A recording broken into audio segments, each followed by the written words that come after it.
There's a huge misconception about what the pharmaceutical industry does and who they are beholden to. Because the pharmaceutical industry is not in the business of health and healing. That's not why they are manufacturing drugs. They're in the business of symptoms, maintenance, and disease management. That's what makes them money. That's what's profitable. Curing disease is not profitable. So there are a number of cures for various diseases that have been discovered, and then they're bought out by the pharmaceutical industry, or the companies are sued to keep these remedies off of the market because they interfere with drug profits. What people need to really be aware of is that this is not an altruistic business. We're not talking about, CEOs that go to their companies every day that are philanthropists that are trying to heal the world. That's a very unrealistic picture of people to have of what a pharmaceutical industry is about or what they do. This industry is beholden to stockholders. They have a legal obligation to consider the stockholders above and beyond the consumer. So if you are aware of that, that makes it a lot more comprehensible as to why they would put drugs on the market that could harm people but were financially beneficial to their stockholders. And that's the point I want to drive home to people. If you're depending on drugs to heal you, you are placing your eggs in the wrong basket. My niece, who was 20 years old, was attending Indiana University, and she was a pre-med student there. She was in a car accident and was prescribed hydrocodone, Vicodin, which is an opiate painkiller. And she was taking the drugs, and they were causing her such severe sedative properties that she wasn't able to study. So she was trying to pull an all-nighter with some friends to study for an exam the next day, and she went to a local health food store and purchased some ephedra, which is a stimulant. She took that concomitantly with her drug and had an adverse reaction.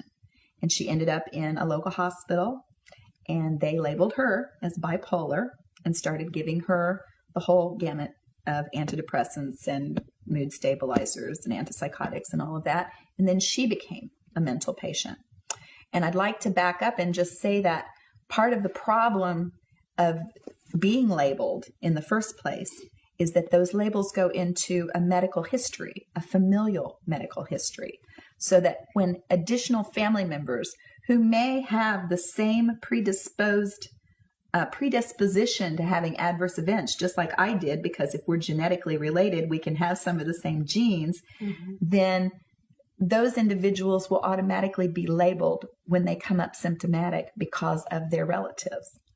So she had mentioned that she had an aunt who was bipolar, etc. And they said, oh, exactly. So no one even entertained the idea that she was having an adverse drug reaction. And of course, because she was toxic, that was the reason she was having the event. And when they added additional drugs, she became more toxic and she became more seriously ill. And at one point, she then got a schizophrenia diagnosis instead of a bipolar diagnosis. And she was on a cocktail of almost 14 different drugs by the time that it was all said and done. Wow. So she had to drop out of school. She was unable to work or to really have any kind or any semblance of a normal life. And eventually she came here to Texas to live with me.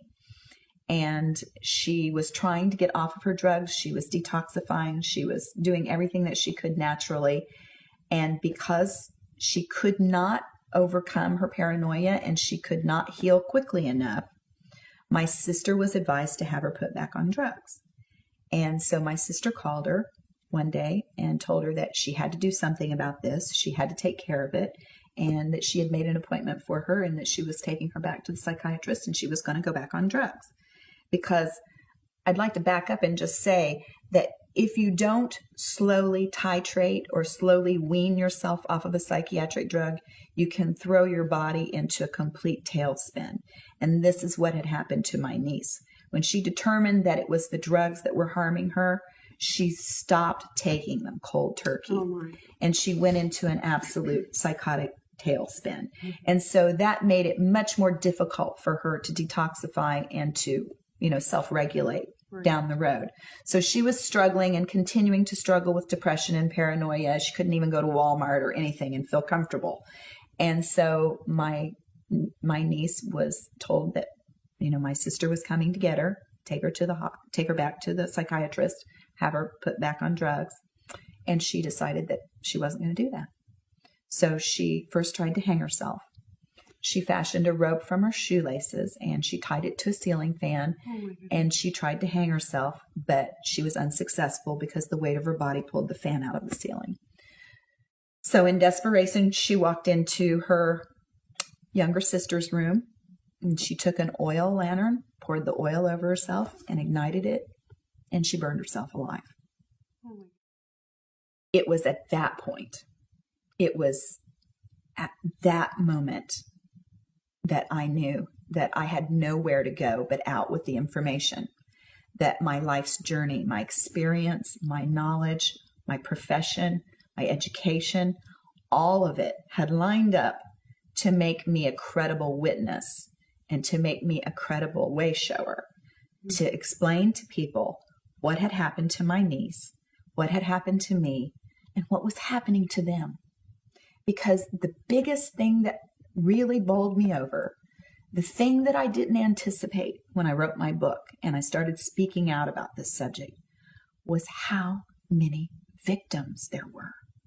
The vast number of people who had had this experience that I had was it was mind-boggling. And the number of people that were desperate for help, that were turning to professionals, that were turning them away and telling them that there was nothing they could do, that they didn't know how to detoxify people, that they didn't know how to help people get off of the drugs. They were given a life sentence the minute they received that label and that diagnosis, and they were never allowed to try anything else. There were no alternatives that were recommended. There were no other options for these people but to continue to take these toxic chemicals and to become less and less of an individual. They lose their sovereignty spiritually. They lose their rights as citizens. They lose their cognitive abilities. They lose the frontal lobe capacity to think, to create, to be what makes us human. And those were the things that I knew I had a moral responsibility now to speak out about. So that was my turning point. When I lost one of the most beautiful people that I had ever known in my life, I made it my life's goal to explain to others why it had happened.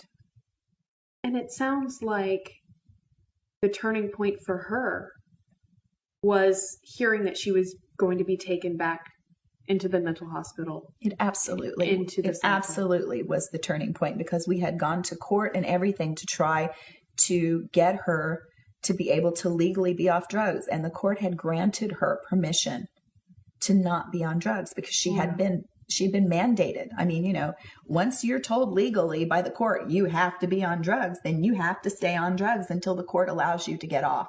And she had gone through that process and had been allowed to get off the drugs, but then she wasn't able to heal quickly enough. And of course, my sister did what everyone does. She deferred to an authority figure. She didn't know what to do, and she asked someone else, and she took that advice and ran with it, and it cost her daughter's life. What I would really like to say is that people have to be proactive and do their own due diligence. In the age of information, ignorance is a choice. So I insist that people do their own due diligence.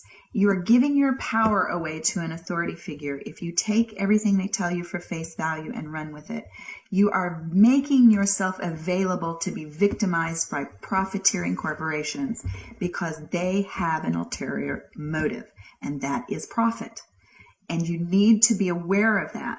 So if someone is prescribing you a drug, then as a patient and as a consumer, it is your responsibility to get online and do a little homework.